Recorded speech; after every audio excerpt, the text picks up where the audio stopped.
আজকের গল্প শ্রাবন্তী মিস্ত্রি রচিত শাশুড়ি বনাম বৌমা। নন্দিতা শ্বশুরবাড়িতে বিয়ে হয়ে এসেছে বছর 5 হলো। বাড়িতে লোক বলতে বৃদ্ধা শাশুড়ি, স্বামী মনোজ আর 3 বছরের ছোট্ট ছেলে সোনু। বিয়ের সময় মা বলেছিল বটে, সংসারে মানিয়ে নিয়ে চলতে হয়, কিন্তু নন্দিতার শাশুড়ি যোগমায়া দেবীর আচরণে মনে হয় না যে নন্দিতা মানিয়ে নিতে পেরেছে এ বাড়িতে এসে। বিয়ের 5 বছর হয়ে গেছে, এখনো রান্না একটু খারাপ হলেই কথা শুনতে হয়। আবার বৌমার সাথে একটু সামান্য কথা কাটাকাটি হলেই ছেলেকে বৌমার নামে শোনাতে ছাড়েন না। মাঝে মাঝে বড় অভিমান হয় নন্দিতার বাবা মা বাড়ি ছেড়ে এ বাড়িতে চিরদিনের জন্য চলে এসেছে সে। শাশুড়ি মা কি পারেন না একটু মায়ের মতো স্নেহ মমতা ভালোবাসা দিতে? রাতে ছেলে বাড়ি ফিরলে যোগমায়া দেবী সাথে সাথে ছেলের চোখ মুখ ধোবার জল নিয়ে তোয়ালে হাতে দাঁড়িয়ে থাকে। চোখের সামনে বসে ছেলেকে খাইয়ে তবে নাকি শান্তি পান উনি। নন্দিতার মাঝে মাঝে খুব রাগ হয়। মনোজ কি খাবে কি পড়বে সব কি ঠিক করার ওনার একারই অধিকার আছে? স্বামীর ওপর তার কি কোনো অধিকার নেই? সোনু একটু বড় হওয়ার পর থেকে তার সব দায়িত্ব যেন যোগমায়া দেবী নিয়ে নিয়েছেন। নিজের কাছে রাখেন, নিজের হাতে স্নান করান, খাওয়ান। সোনু দুষ্টুমি করলে একটু বকারও উপায় নেই, শুনতে হবে আমার নাতিকে একদম বকবে না বৌমা। ওইটুকু বাচ্চার গায়ে হাত তোলো কিভাবে তুমি? কান্না আছে নন্দিতার। মা হিসাবে কি সন্তানকে শাসন করার অধিকারটুকুও নেই ওর? তাই মনে মনে শাশুড়ি মায়ের প্রতি রাগ জমে থাকে অনেক। বৃদ্ধা যোগমায়া দেবীর আজকাল রাতে আর ভালোভাবে ঘুম আসে না। সারা রাত দুশ্চিন্তায় ছটফট করেন উনি। আশেপাশের ঘটনাগুলো দেখতে দেখতে বড় ভীতু হয়ে পড়েছেন।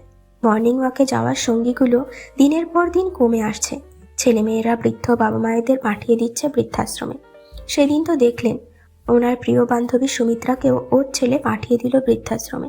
সুমিত্রা খুব কেঁদেছিল, বলেছিল, যোগমায়া, আমার আর নাতি নাতনিদের সাথে সময় কাটানো হলো না রে।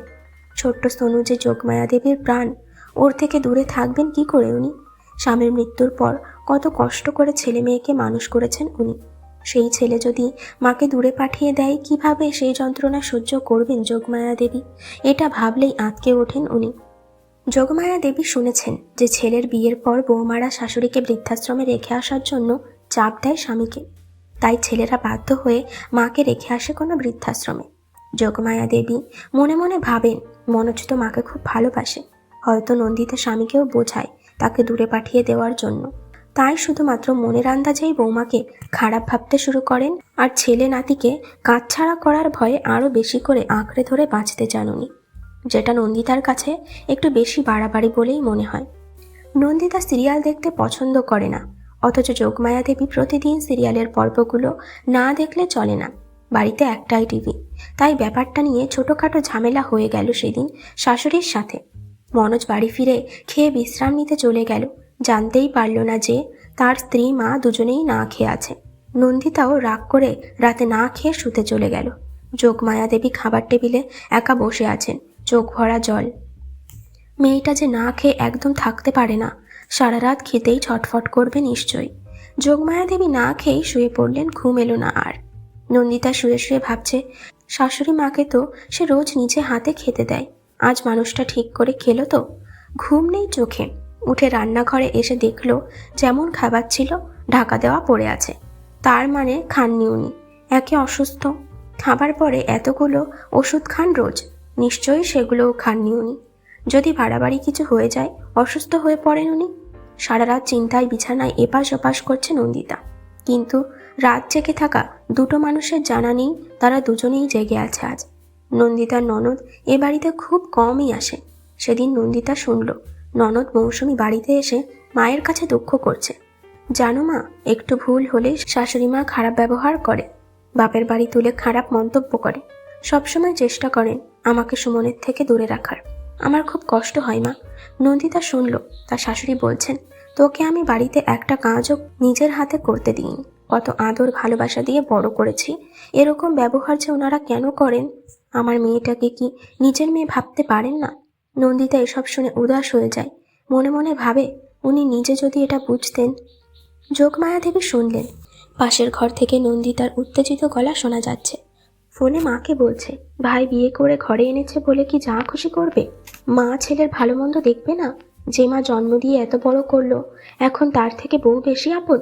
সংসারে কি ঠিক হবে না হবে সব ওনার মর্জি মতে হবে।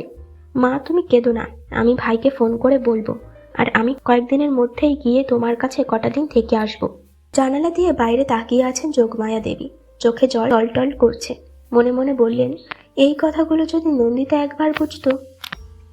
কঠিন হৃদরোগে আক্রান্ত হয়ে যোগমায়া দেবী হাসপাতালে ভর্তি। দুশ্চিন্তায় নন্দিতার নাওয়া খাওয়া ঘুম সব বন্ধ হবার জোগাড়। রোজ সকালে বিকালে টিফিন ক্যারিয়ার রান্না করা ভাত নিয়ে এসে ছোটে হাসপাতালে। তার শাশুড়ি মা যে হাসপাতালের খাবার খেতে পারেন না, প্রতিদিন নিজের হাতে খাইয়ে দেয় সে যোগমায়া দেবীকে। যোগমায়া দেবীর চোখ ভরে আসে জলে। নন্দিতার হাত দুটো ধরে বলেন, আমি তোকে ভুল বুঝেছিলাম মা। ছেলে নাতির থেকে দূরে যাওয়ার ভয়ে আমি দিশেহারা হয়ে পড়েছিলাম রে মা। তাই আমি বুঝেও বুঝতে চাইনি বাড়িতে ছেলে ছাড়াও আর একজন আমাকে মা বলে ডাকে। অনেক খারাপ ব্যবহার করেছি মা, শেষবেলায় কি ক্ষমা করবি না আমায়? নন্দিতা শাশুড়ি মায়ের হাতটা চেপে ধরে বলে, ওরকম বলো না তুমি, খুব তাড়াতাড়ি সুস্থ হয়ে যাবে মা। আবার বাড়ি ফিরে যাবে আমাদের সাথে, তোমার ছেলে নাতিকে নিয়ে আনন্দে দিন কাটাবে।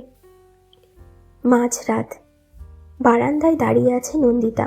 চোখে তার ঘুম নেই। একমাত্র ছেলে সোনু বড় হয়েছে।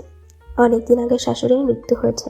ছেলে চাকরির জন্য পাড়ি দিতে চলেছে বিদেশে। সামনের সপ্তাহেই চলে যাবে সে। কত শুনেছে ছেলে বিদেশে গেলে সেখানেই সংসার পাতে, বাড়িতে ফেরে না আর, ভুলে যায় বাবা মাকে। তার সাথেও যদি এরকম হয়। সোনু যে ওর একমাত্র ছেলে, ওর প্রাণ। শাশুড়ি মায়ের মুখটা মনে পড়ে যাচ্ছে। মনে মনে ভাবছে, আমার পাশে তবু আমার স্বামী মনোজ আছে, কিন্তু ওই মানুষটার কাছে তো কেউ ছিল না ছেলে ছাড়া। আজ শাশুড়ির সাথে নিজের খুব মিল খুঁজে পাচ্ছে ও। শাশুড়ির মায়ের ভয়গুলো যেন ওর বুকের মধ্যে বাসা বেঁধেছে। নন্দিতা বুঝেছে আজ ওদের দুজনের ভয়টা একই হয়ে উঠেছে, কারণ ওরা দুজনেই যে মা।